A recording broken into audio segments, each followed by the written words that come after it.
Scott, and this is Great Scott Knitting, a vlog podcast thingy. Welcome to episode 14. If you're a returning viewer, I want to thank you for continuing to watch this channel.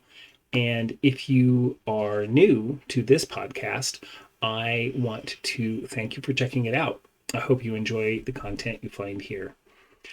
Today, here in Wichita, Kansas, today is January 9th of 2021, and it is like 30 degrees outside, so it's quite cold.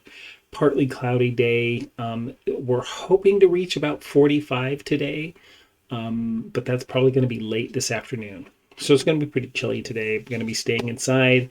Got my coffee, got my Grogu. He's going to be co-hosting today. So at any point he wants to chime in, we will allow him to do so.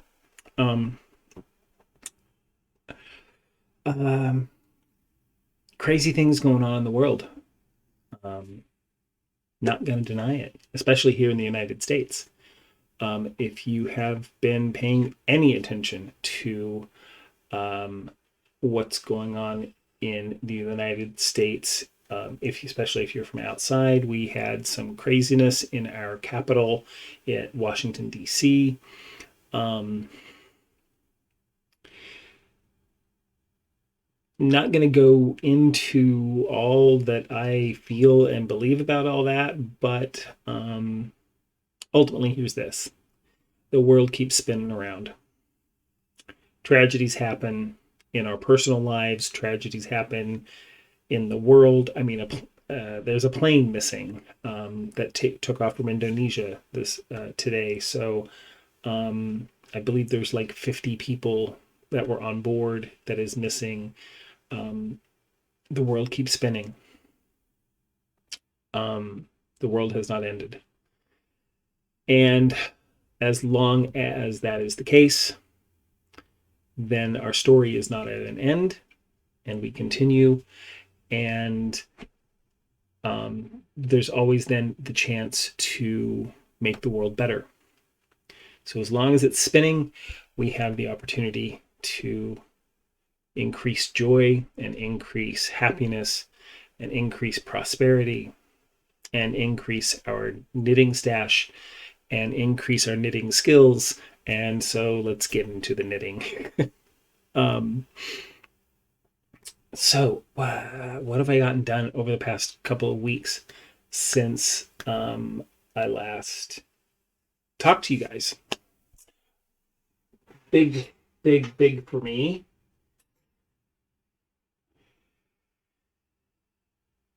A pair of socks completed. Not just one, but two. I am really quite thrilled to have completed these lovely socks. They are not by any means perfect. I think one is a little bit longer than the other one on the cuff, but all in all, I'm really quite happy with it. I think they're really pretty. Let me show you there's a picture of me wearing these little lovelies. The pattern is the Sockmatician's Toe Ups by Nathan Taylor. He's Sockmatician on YouTube. He has a YouTube channel, but he doesn't post a lot there much anymore. But this pattern is really more a recipe. It really gives you the opportunity to measure the foot, determine the ease that the negative ease or positive ease that you're going to put into it, make all the right calculations, and then poof, off you go running.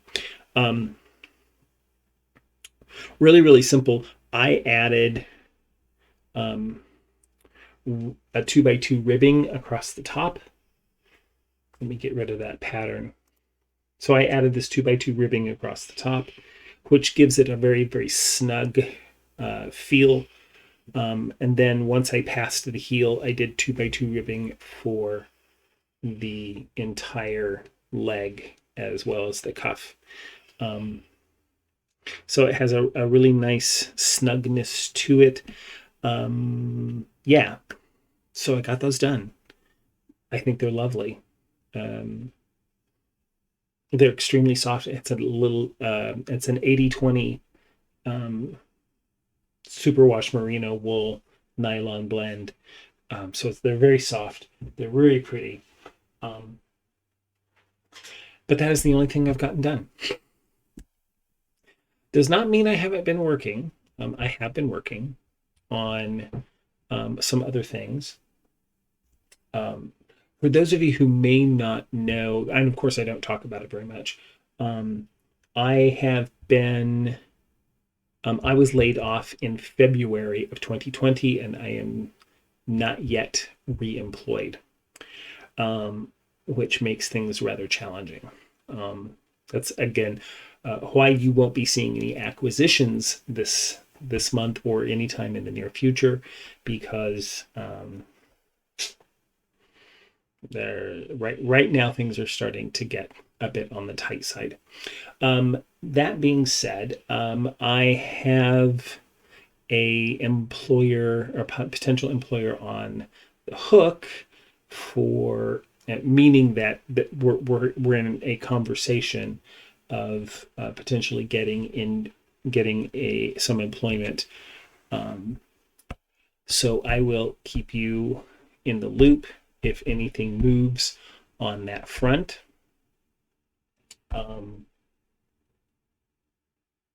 Things are getting a little stressful in that part of the world for me, but the world keeps spinning. And as long as that's going on, things are going to be good. Things will turn up. So that is the only finished object I have. I have been doing other things. I've been working on some projects, really sort of an assessment of my skills for this position that I have applied for. So I'm hoping that will turn out. So that's where I've spent a portion of the past couple of weeks, is doing that. But I do have some other knitting on the needles, so let's talk about some of that. I have cast on a blanket. I am using the Grandma Birdie's Baby Blanket by Mari Hooks as my basis for the blanket. I am not following this pattern per se. I am using the stitch pattern from this blanket to really sort of form my own. So let me show it to you. This blanket is here. I have a pretty good start on it. And as you can see, it's that sort of tumbling blocks pattern. Really, it's quite a lot of fun to knit. It's a really, quite frankly, easy to memorize. The yarn I am using is, where is that ball band? No idea. The yarn I'm using is Karen Big Cakes in colorway Nightberry. It's a 100% acrylic worsted weight wool, or worsted weight, 100% acrylic worsted weight yarn. It knits up really quite nicely. It will be quite durable, easily washed. Of course, it's these big color stripes, which, I don't know, it's fun. And the size that this is will be suitable for a lap blanket. It's not going to be, I don't have enough yarn to make it particularly long. I have this much, and I have quite a bit. It's actually still quite a bit of yarn in this first cake, and I have one more cake to go. So probably this amount yet again. So it's going to be like 4 times this long. So I've been working on that, although I haven't really put any rows on that blanket in a while, have I? Yeah, I've been kind of busy. Anyway, oh, I'm such a goofball. I have also been working on. Oh, there it is. Didn't have everything where it was supposed to be. I have been working on my Saxon double braided scarf. This lovely cable scarf that I'm working on.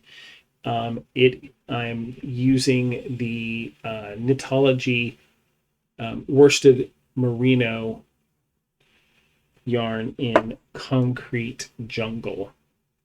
So it's really quite nice. I am at the end of my first skein. I have my second skein caked up and ready to go. So I just need to get cracking back on this. It is going to be lovely soft, and it's going to be really quite. It's at halfway. Yeah, it's going to be probably close to 6 feet long, if not longer. So it'll be a perfect, nice, long scarf that I can double around. So that has been going on. So yes, okay. So finished up the one pair of socks, and so cast on immediately another pair of socks, which I am a good portion of the way on the foot. This is the yarn I'm using is Dyer Supplier 80/20 fingering, which is an 80%. This is their 80/20, 80% superwash merino wool, 20% nylon. That I hand dyed. This was really this was a rejected skein. It was in Wilton's Food Coloring black, crimson, and white. And really pretty much 1/3 of the skein was crimson, 1/3 was black, 1/3 was white. And so here's how it's knitting up. This will be the foot. This is the top. There have been some breaks in it, which doesn't make me very happy, which means I've had to have some ends that I'm going to be weaving in, because I've had to break the yarn and then reattach, start in again, which has caused this disjointed, really color pooling, although it's in stripes, as you'll see. But I mean, it's definitely some color pooling going on. I mean, it's interesting. I think ultimately the socks will be really quite wearable. I do have a goal, not a resolution, but a goal of knitting a pair of socks every month throughout 2021. So here are my January socks that I have started. Let's hope that I can finish them by the end of January. No, I can do it. I believe I can. I know the last pair of socks took a long time. Okay, one other thing that I have cast on. I had this skein of superwash merino single ply yarn. So I knew it wasn't big. It's a fingering weight single ply yarn. It wasn't going to be good for socks. Just it doesn't have the right kind of strength to it. So I decided I would cast on a shawl. And I looked through my queue, and I looked on Ravelry, and I looked at my past projects, trying to figure out what I wanted to do with this. The colors, again, hand dyed. I dyed these myself. The colors were, these were Kool-Aid. This was Kool-Aid dyeing in mason jars. Yeah, this was one of my mason jar project, and so it was cherry Kool-Aid, grape Kool-Aid, and I think blue raspberry or mixed berry. Anyway, a blue Kool-Aid, and really interesting colorway. It looks, it's coming across as being very red, white, and blue kind of looking. But anyway, so I couldn't find a pattern that I liked. So naturally, started creating my own. So here's where we're at so far. Technically, it'll be like this.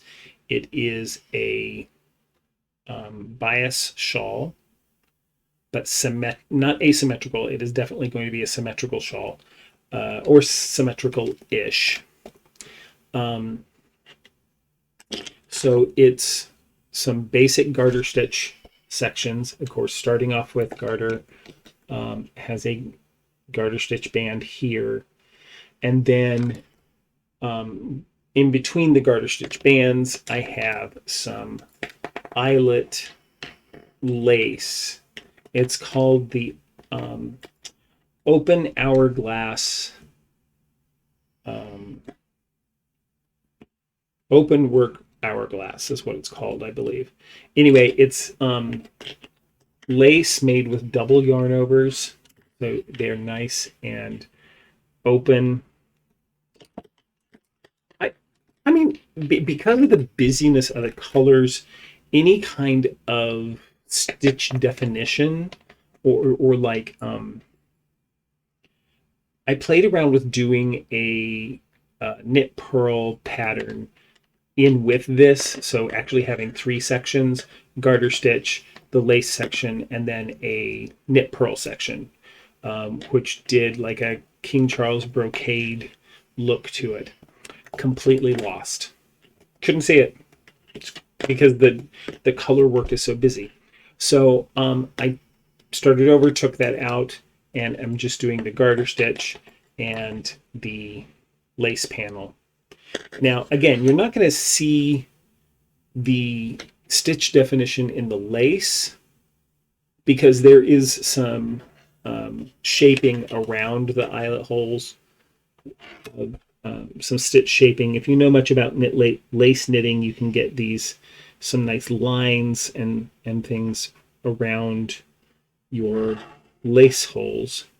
But that doesn't come through as easily, but because the holes are double yarn over, they do open up really, it'll open up really quite nicely when blocked, and I think will look nice. And if not, I've still used the skein of yarn, and I'll still have a shawl that will, hey, it'll still be nice. Nice to have. Tell me what you think about it so far. I mean, yes, it is just starting. I still have the majority of the skein to go, but poof, there it is. So that's what's on my needles. Those are the things I have working on.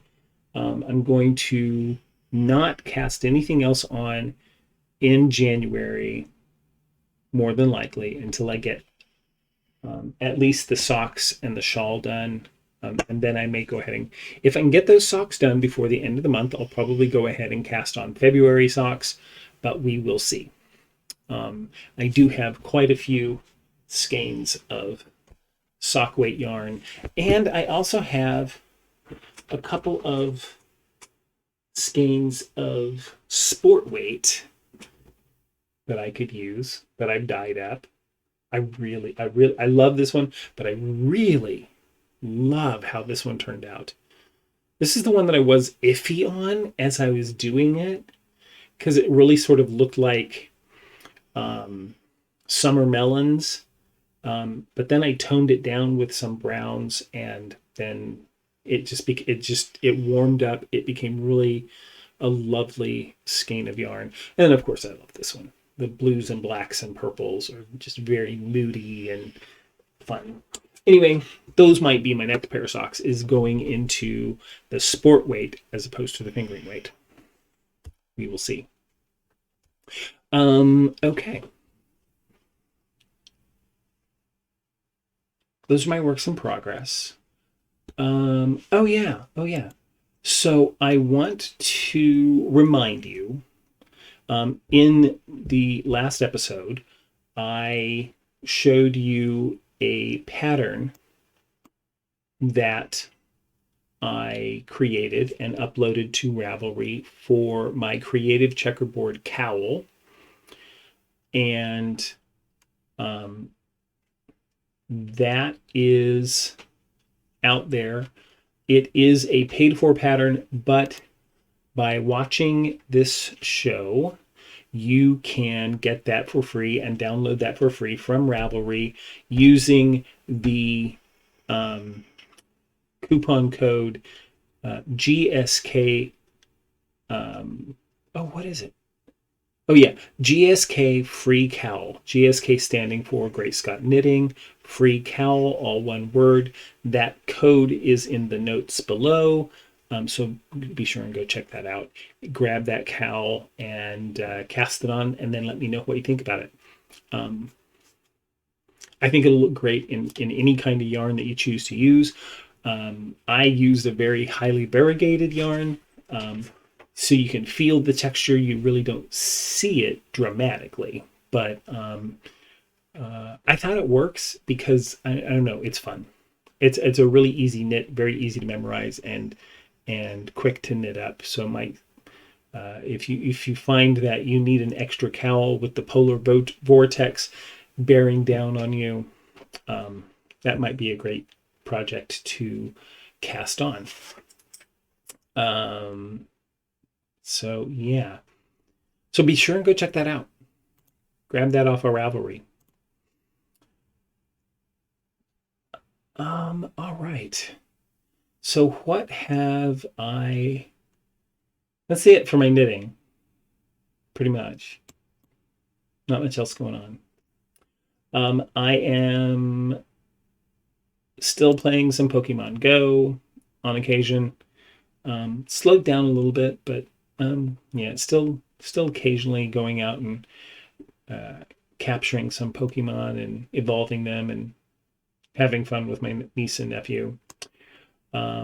Still watching Doctor Who. I've moved into the second season. I think I'm still in the middle of the second season. But that's still the first season.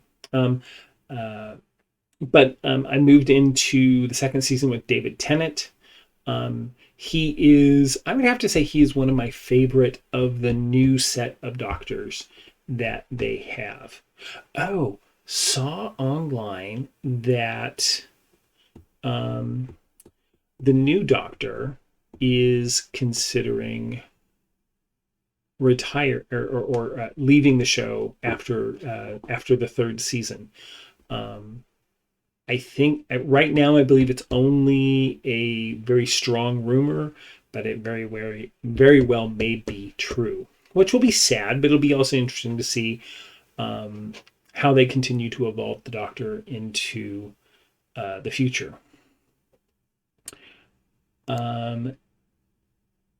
My newest show that I'm watching with my husband is Call Me Kat.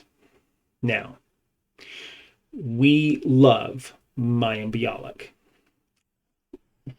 I've been watching her since I was quite young. I saw her in her movie debut in Beaches when she was quite young. I watched Blossom on and off when I was younger. Absolutely adored her in Big Bang Theory, which is because I kind of had forgotten about her, and then when she came back in Big Bang Theory, I started paying attention to her again. She does a lot of work in the Jewish community and in Jewish education. Um, she she does a lot of work around parenting. She's does a lot of things around veganism. I am not vegan by any sense of the word, but I really admire her for what she tries to teach and the reason that she has chosen to be vegan in her dietary needs. Her new show, Call Me Kat. It was developed by Jim Parsons based on a sitcom on the BBC called Miranda. And one of the things they did in that show is they broke the fourth wall rather as a comedic trope. And so in Call Me Kat, we see that homage to the original. So Jim Parsons developed this project with Mayim Bialik in mind. They have really customized the show for Mayim Bialik. It's very much her. She's very much a real woman. She's not a Hollywood product. She's not your traditional beauty. She's not your traditional ingenue, but her beauty is real. She doesn't use a lot of makeup. She doesn't do a lot of hair. Not a lot of hair work. She's just, she's just very real. She's very much, a lot of herself is in this character. This character has social anxiety. This character is middle-aged. She's 39 going on 40, single, never been married, has changed careers, and runs a cat cafe. So some of the other characters are her employees. Leslie Jordan plays one of her employees. He's an absolute delight to watch. He's hysterically funny. I have always loved Leslie Jordan, but he's hysterical in this show and in his role.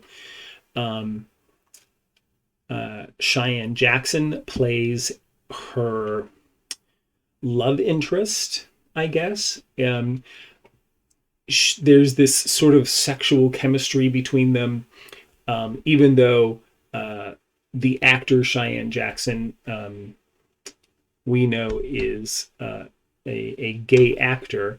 So it'll be interesting to see if any of that comes into play as the show progresses. He plays a bartender and a former college buddy of Kat's, and he has been in Paris, and he has come back to the United States after having broken up with Brigitte. A lot of interesting comedic things we see out of Kat's imagination. The character Brigitte showing up occasionally and being sort of a gad, a thorn in Kat's side as she's imagining or hoping to try and create a budding relationship with her former college friend. Anyway, it's delightful. It's funny. Check it out. It's on Fox on Thursday evenings. No, I do not get paid by Mayim Bialik or Call Me Kat to promote this, but I really enjoyed the show, and I think you will too. Give it a check out. There's been 2 episodes that have aired so far, and they have been delightful.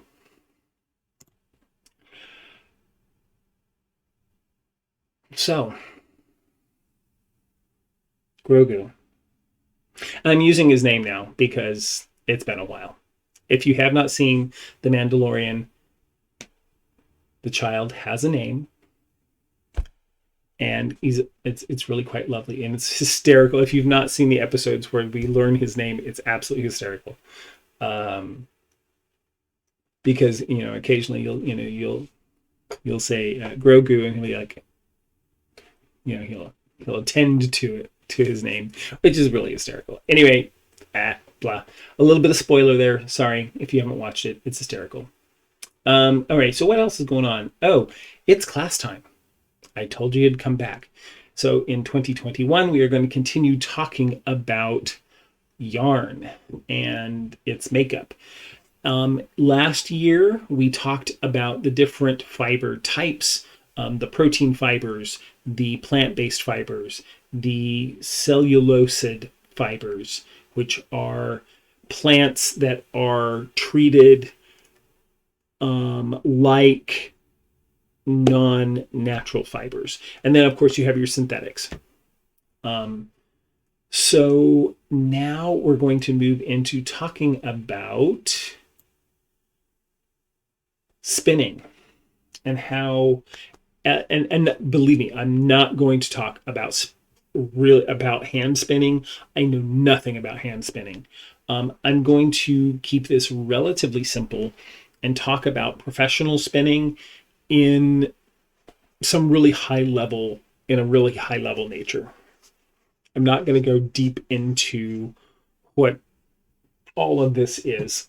And I'm getting my information from the Knitter's Book of Yarn by Clara Parks. If you don't have this, consider checking it out from the library and seeing if this might be a reference go-to that you might want to consider having on your shelf. I have found it to be a wealth of knowledge that has been really helpful for me as I learn about yarn, not just as a knitter, but just to know more about yarn. Okay, so let's jump into this.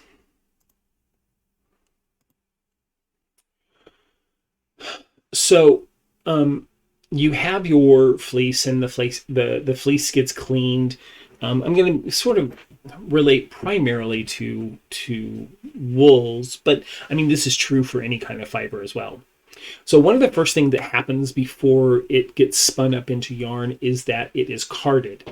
Now you may have seen carding boards for hand carding, which are these two boards that have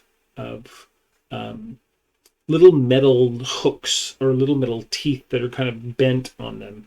And it looks like a great big comb, and you would basically comb the fibers between them. And what that does is it helps, number one, it helps align the fibers together. It'll loosen up the fiber and give it much more loft, and it cleans, helps remove the dirt and other kinds of refuse out of the yarn. Well, commercially, this is done on giant cylinders that are covered in these angular teeth, and they spin in opposite directions so that it combs and aligns the yarn together. So it basically opens up those fibers, that natural locking that goes on, especially with high crimp fibers that are short in length. It helps to open those up. It helps remove dirt, helps remove neps. Neps are those like hard fiber balls that can form. Now some yarns actually have neps in them, and you'll occasionally run across it. It's just these little lumps of fiber that are still in the yarn. But carding helps to remove some of that, and it helps align the yarn in one direction. Now, the result of carding is you get this bat of yarn.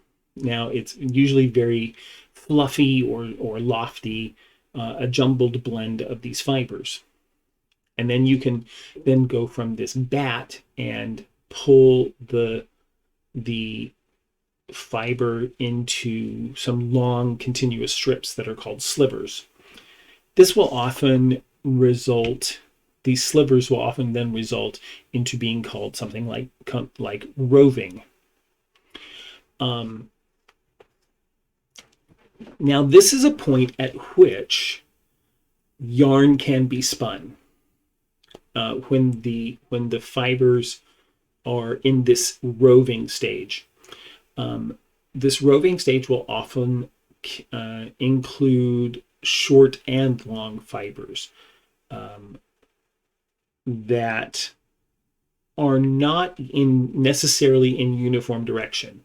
A lot of it is in one direction, but some, especially shorter fibers, may cross the direction of the roving.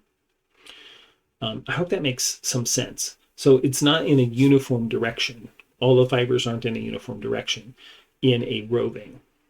And you can spin from this roving a type of yarn that is called woolen spun. So that could be done at this point. The fiber could also then continue to be processed, continue to go through additional machinery and carding to help remove the shorter fibers and the irregular fibers and align the fibers in one direction. So you'll have basically what you would be left with is longer fiber or longer fibers in the roving, or this will, at this point, I think it's called top. Once you've moved from roving to this next stage, it's called top roving, where shorter fibers are basically combed out, and all of the fibers are aligned in parallel. So you get this nice, long, silky, smoother fiber that you're working with. And then you can spin from this, and it will then make what is called worsted spun. Not worsted weight. Don't get those two things confused. Worsted spun is a type of spinning, or it's the fiber preparation for the spinning. Gives you this what is called worsted spun yarn when you spin from roving at this stage. Now, this fiber is more expensive than your woolen spun fiber or your woolen prepped fiber because it has to go through additional processing to be ready to be spun. And there is a level of waste fiber that comes out of this. Now, oftentimes that waste fiber is then used for polyfill or for filling. It could also then be spun into lesser grade woolen spun. So those are your two options. So let's talk about those two different spins and what they kind of, what they look like, what they deal like with. So your woolen spun yarn, this is that first option. When you have that first level of roving, you have the short fibers and long fibers, and they're not all necessarily in a parallel direction in the roving. So you would then pull out of this and to begin spinning. It's very common, it's versatile, it's inexpensive because it's earlier. It hasn't gone through multiple processes. It's not an overly processed fiber. Suitable for this is a good spinning technique for short fibers that have natural crimp. Woolen spinning means that the fibers are pulled out of the roving in thin strips and then twisted. The same thing happens with other types of spinning, but your result is a much loftier yarn that tends to be inconsistent in its thicknesses. So as you're spinning it, because there are these inconsistencies in the lengths of the fiber and inconsistency in the direction that they have been combed in, the the yarn that you spin will not necessarily be a consistent width or a consistent weight. But that's okay, because the fact that it's very airy and very springy means that when you knit with it, those inconsistencies will disappear, because one of the things that happens is that as you wash and wear garments and items made from a woolen spun yarn, it continues to plump up or bloom as it's used and as it's washed. So there's that inconsistent thickness, and that's just a natural side effect of the fibers. But it also can tend to be a bit warmer to wear because it's trapping more air. So some of the drawbacks is you can't use a high twist when you're doing woolen spun, because the shortness of the fibers would cause it to break.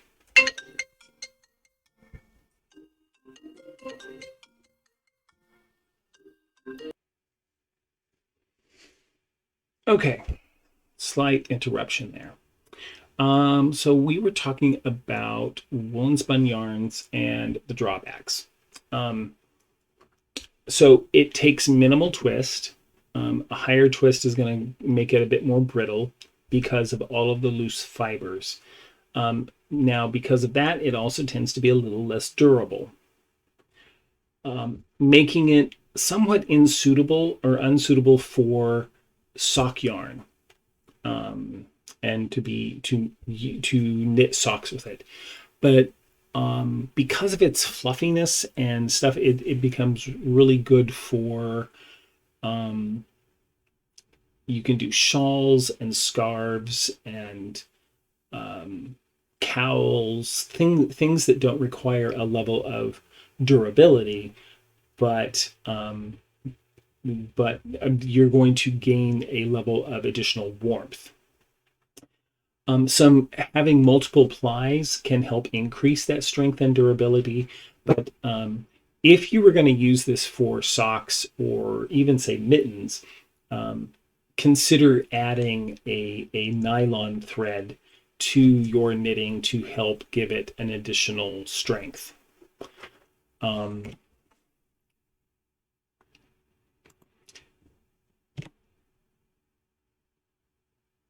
Some other aspects of it is that it can be scratchy, depending on the fiber content, and it can pill because of those short fibers, and then also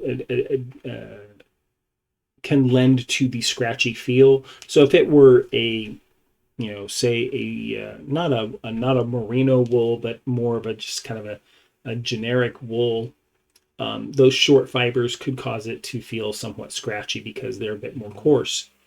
But if you have these finer grades of fiber that have a very fine diameter, then it's going to continue to feel generally soft against the skin.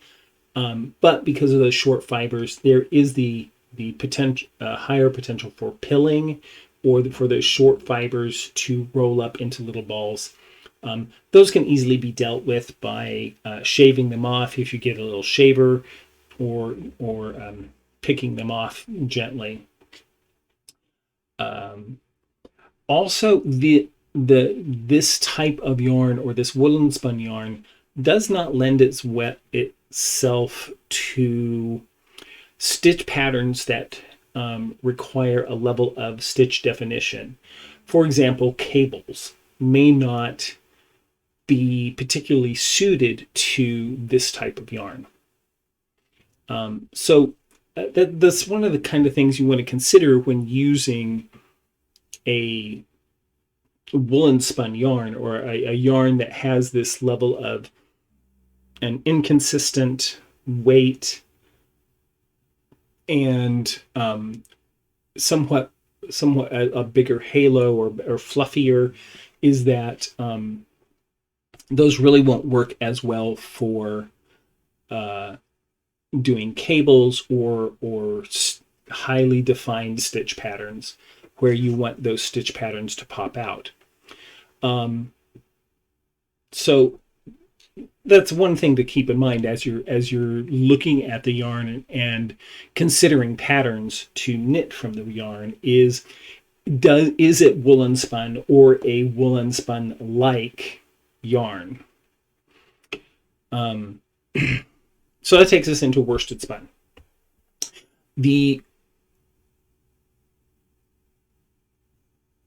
I've got to stop because I just don't know where it's at. I don't know what's going on.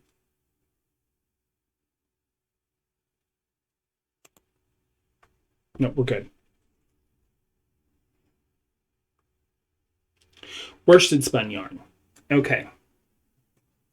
Now this yarn is spun from fiber that has gone through that second level of process that has removed a great portion of the short fibers, leaving longer fibers that are much more aligned in a parallel fashion. So the yarn that you spin from this is smoother, often denser than woolen spun. Little less air to it, so marginally less warm. However, it is commonly plied together, so usually a minimum of 2 ply, but quite normal to have 4 or more plies in your worsted spun yarn. They can take a higher twist because the fibers are longer, which can lend to, because the fibers are longer, has a higher twist. It's sturdy, it's durable. Less pilling can occur. Really, this is the type of yarn that is really common for sock knitting. So it makes for really good socks because of its high durability.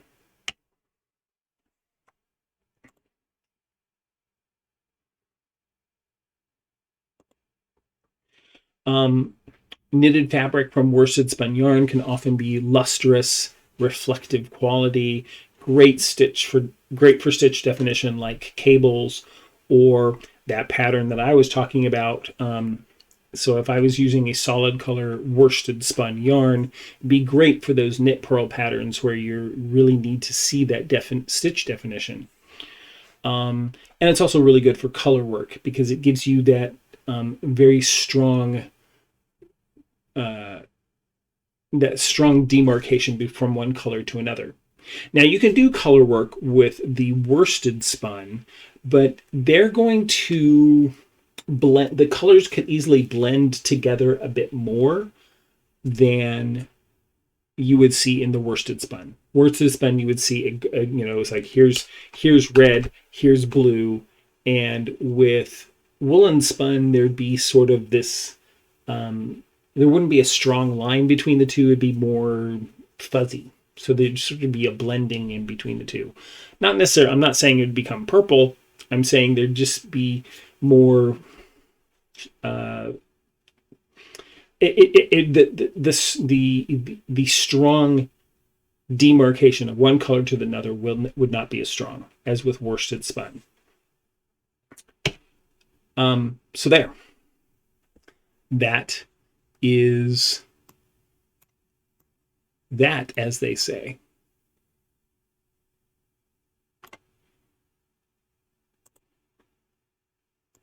So the world keeps spinning. Thank God, because I need yarn. I need more yarn. I have a nice stash, but I certainly do not have a stash that is going to take me beyond my life expectancy. So I have work to do in that regards.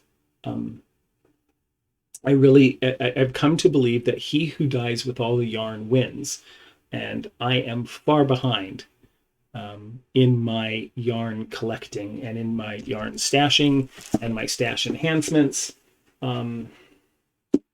That's why I need to get a job so that and seriously, that is one of my biggest emphases for getting a job is to feed my yarn habit. I want to be able to do more dyeing. I want to move from doing food color dyeing into doing commercial color dyeing with acid dyes, which means I need to not only buy more blank yarn, more the dye powders, but I also need to get dedicated dye equipment and a respirator mask so that I can do that dyeing. And all those things take money, and money only comes by working and getting a job. And so that's what I have to do, is get this job. Yes. So that's going to happen. Isn't that right? That's what's going to happen. Okay. All right. So that brings us to the end of this episode. Give me a shout out in the comments. Let me know what you're thinking about my knitting, my spin, or my knitting, the class. Did you learn something today? I would love to know if you picked up something new today.